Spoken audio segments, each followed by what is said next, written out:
ఇవాళ దేవేంద్ర రెడ్డిని వెనకబడ్డాడు కాంగ్రెస్ ప్రభుత్వం అని అందరూ ఆయన మీద మనసుని మళ్ళీ వేసిరు. ఆయన ఇప్పుడు లేనితనం పెడుతుండు. ఒక పిట్ట గూడు కట్టుకుంది చెట్టుకి, ఆ పిట్ట గూళ్ళు పెట్టుకున్న దానికి పీకేస్తున్నంటే అది పద్ధత కాదు.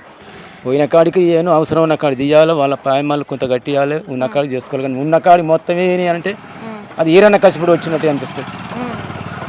అది పద్ధతి కాదని చెప్తున్నాను. ఆయన మీద మనకు కోపమే లేదు, కానీ ఒక లెక్కలు పోవాలి. నల్గొండ అని చెప్తుండు, కృష్ణా జిల్లా చెప్తుండు అని అనుకోవద్దు. ఇప్పుడు కృష్ణా జిల్లాలో అంటే కొట్టుకపోయింది, అది ఏదో ఏదో కాలంలో వచ్చి కొట్టుకుంది. మనకు అయ్యేంత వరకు అయితే ఏరైతే ఇక్కడ మునిగిపోలే లేదు. ఇన్ని సంవత్సరాల నుంచి ఎప్పుడు ఇన్నది కూడా లేదు. లేదు ఏ అంటే ఉండొచ్చు అప్పుడు, కానీ అందరూ పాటలు అయ్యాలు ఏం చేసారు వీళ్ళందరూ అనుకుంటుంది. ఇవాళ అందరూ దందాలే, అంతా బోకర్ దందాలే, కానీ దందలేని మనిషే లేడు. ఇప్పుడు ముఖ్యమంత్రులు అయినా ఎమ్మెల్యే అంతా దంద పని చేసేది. ఉన్నోళ్ళని ముంచుతాము, అల్కగా ఉన్నోళ్ళను, పేదవాళ్ళని. పెద్దోళ్ళ చేయబోరు పోరు బతుకమ్మకుంటా అన్నారు. అప్పుడు గుడిసెలు వేసుకురు మా లేబర్ వాళ్ళు, గుడిసెలు పీకేసారు. మరి ఇవాళ ఉన్నోళ్ళకు అన్నారు.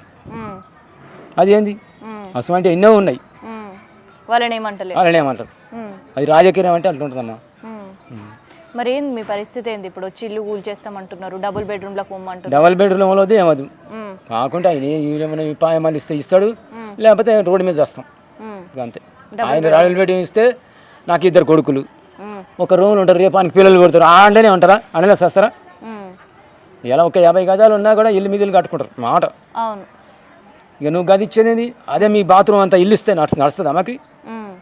మీ బాత్రూమ్ అంతా ఇల్లు అది ఒక డబుల్ బెడ్రూమ్ అంటే నేను చెప్తున్నా అంతే.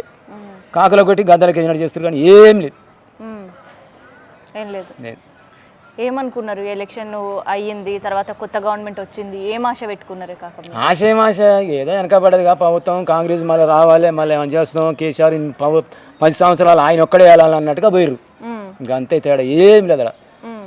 ఇప్పుడు తేడా కనిపిస్తుందా మరి? 10 సంవత్సరాలకి 11 నెలలకి తేడా లేదు. ఇప్పుడు వచ్చి ఇక కాకుల కొట్టి గదలకేస్తానికి ఎవరికైనా భయమేనా?